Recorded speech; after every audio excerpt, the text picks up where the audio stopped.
A gunman hijacks a commuter bus. That and more. First Talk starts right now. Let's get into it.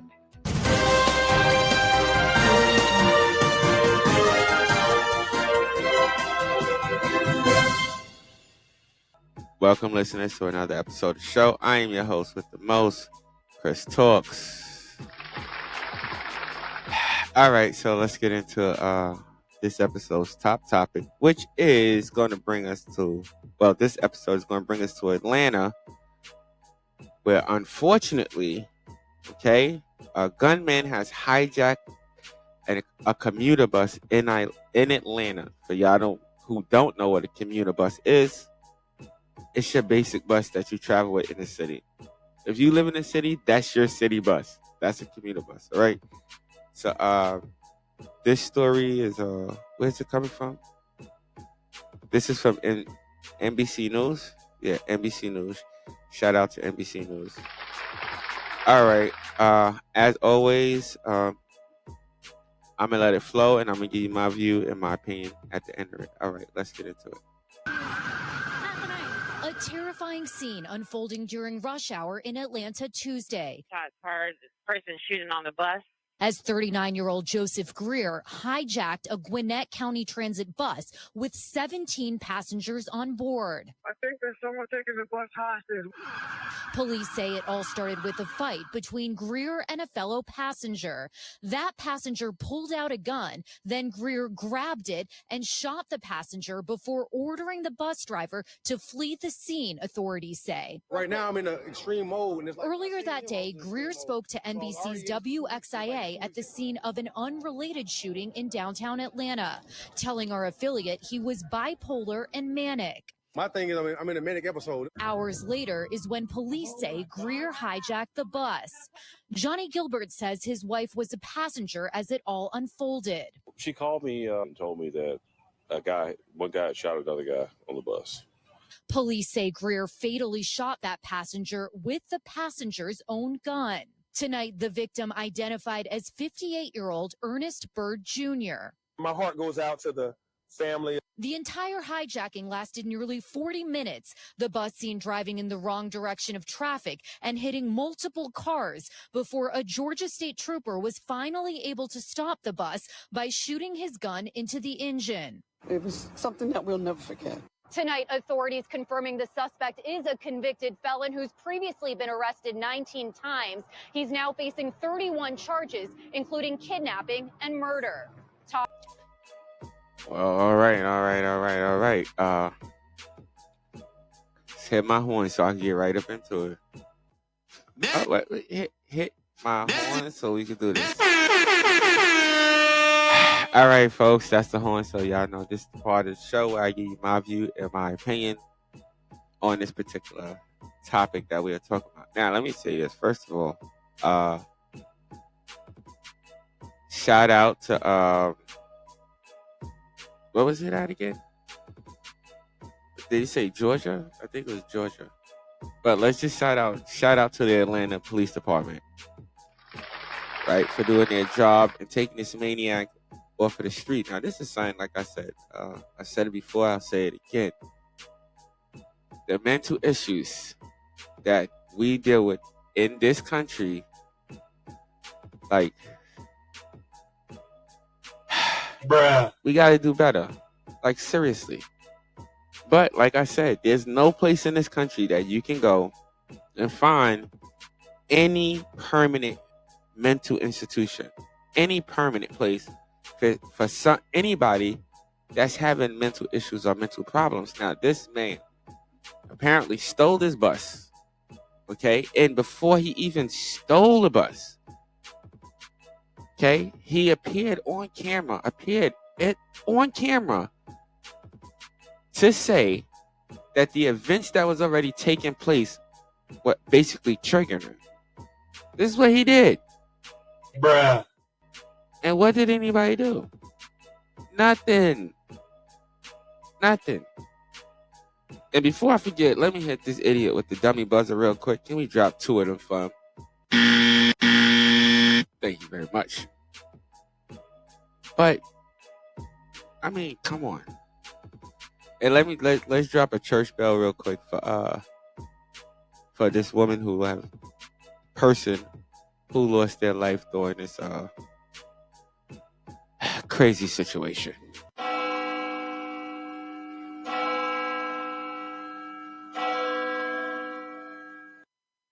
Yeah, we're sorry to the family. We send our condolences out to the family for their loss. And let's get back to this police department. I want to jump on this police department real quick. I'm saying they did do good. I'm not taking any credit away from them that they didn't do their job. They did do their job.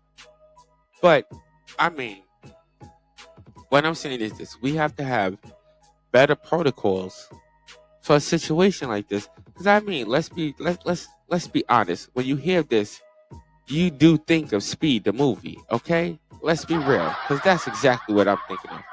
To me, watching the audio of this, and I'm not trying to take nothing from it, but watching the audio of this was like watching Speed, the movie. But he didn't have no bomb on the bus.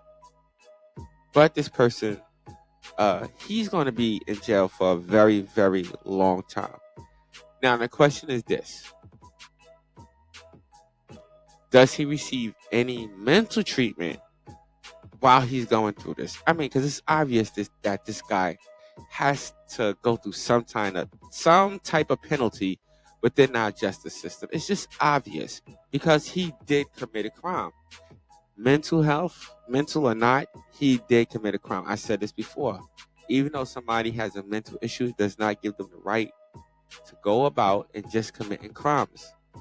I've reported several times on people with mental issues cutting people, slashing people in the street, throwing acid on them, and out of just nowhere, just violently attacking them. My question is this, people, to all my listeners, and to all my listeners that vote, I say this to all y'all that vote. Where does this stop? At what point does this stop? Bruh. At what point do we actually set up some type of system, okay, that's really going to help these type of people? Wait, what? Because, I mean, come on. We take these people, we put them in these mental facilities, and within months or years, they are right back on the street. Some of them worse than when they went in. And let me take that back. Not mental facilities, jails. We put them in jails. Okay? That's all we do. That's all America does, is jail their mental. Not all of them, but you know what they consider. Bruh. And then release them right back out. And then sometimes release them into different communities to where they cause havoc. And in this case, this woman, sad to say, she lost her life. There was a couple of other people who were injured as well because of this crazy hijacker. And I mean, like, that.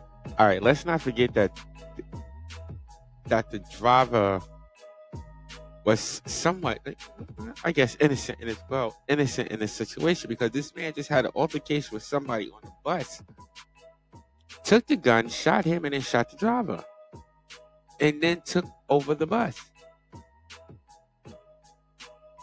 I mean, like, yo.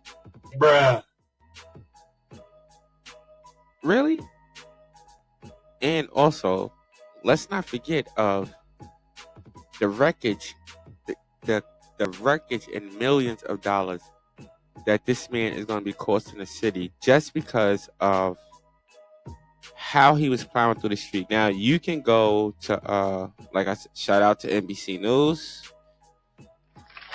for this story. You can go to NBC News and you can see how this guy plowed through the traffic with a bus. Like, really plowed through traffic with a bus. Bruh. Bro, how many cars you think he hit? I mean, I all my listeners, any of y'all who drive, how far you think you could get in 40 minutes? Bruh. Because he basically used the bus, all right, as a fucking bulldozer. That's what he did. Okay, and hopefully the people who were hit by the vehicle, hopefully some of them are okay. They're not severely injured, because there is one car in the video that I mean, Bruh. he smashed that shit, like, for real. So I don't want to play, as always, I'm not going to play that video because I don't want to play any type of violence, anything like that that's going to trigger somebody in the long run. But it's on you to go visit that video yourself. But this man, he's probably going to be sitting in jail for the rest of his life just with the murder charge alone.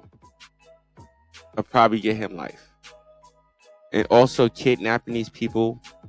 Thank God that the 17 people on the bus, what was it, 17 or 19? I think it was about 17 people on the bus that actually survived this ordeal. And they're probably going to be traumatized, like, for the rest of their lives. Bruh. You know, because there was a couple of young people as well as older people that was on the bus. Now, I don't know how many of my listeners have ever went through some type of trauma or whatever. I mean, we all go through it at some point in our lives. But if you could think back, you ain't doing that again. Bruh. You know what I mean? So hopefully this man get exactly what he deserved. And hopefully all the people in this situation actually make some type of full recovery. I think physically a lot of these people will probably make a full recovery. But I think mentally this is something that's really just gonna like mess with them. Because I doubt if anybody on that bus is like really going like with any transit system at all. I don't care where they go. They probably just not going to fuck with no transit system at all. You understand what I'm saying? So I mean, it's real, you know. Bruh. You gotta watch out for these freaks, you know. And a lot of times I see on the internet they post a lot of this stuff, like in New York City. A lot of stuff happen on the trains, things like that. Bruh. And people, they post it. But what we need to realize is this. Okay? Bruh. A lot of these things that you're sitting there posting and trying to get hits, trying to get views, or for whatever reason that you posted it. A lot of these people are seriously going through some, like, serious mental situations. And this country has no plan really to deal with it. No plan at all. Bruh. None. Message. Except for defend yourself. But when you defend yourself, you'll end up in jail. Bruh. And it's kind of crazy to think like that. But that's just my view on this situation. All right, so I'm done with this, all right? Let's drop my bomb real quick. All right. If you like this content, as always, if you like this content and want to hear more of it, you already know the links and everything is right there on your screen. Leave what was it? What was it again? I'm messing up real bad, like real bad. What was it again? Whatever. Alright, whatever. All my listeners, stay blessed and not stressed. Until next episode, I'll see y'all later. All right. I'm tired.